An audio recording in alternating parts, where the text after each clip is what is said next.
台南市公车路网伫中心整顿以后，第一条新开辟上线的32路生活公车，业者也比照国道客运的规格，以欧洲进口的游览车来提供服务，相当舒适。市长委托伫这民代贵宾陪同，28号嘛提前向市民报告这项好消息，因为以后往高铁台南站各加一项选择，而且1点钟一班。12月1号的正式营运，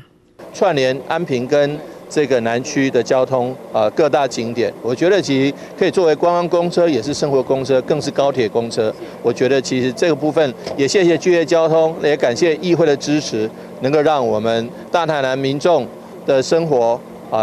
这个更方便，路网更齐全。台南市发展公共运输目前分都会公车、生活公车甲厝边公车3个展出。今年8月征求新的业者投入，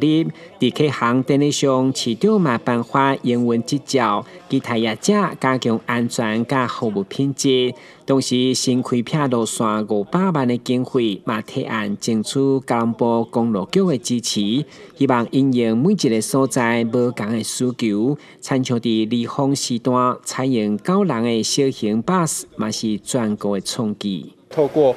路网的这个，比如说太长的把它截断，走到比较直接的干道上，然后都会公车的班次就会来加密，让这个市民朋友透过这种棋盘式的转运，干线跟支线的转运，让我们这个公车的服务越来越便利。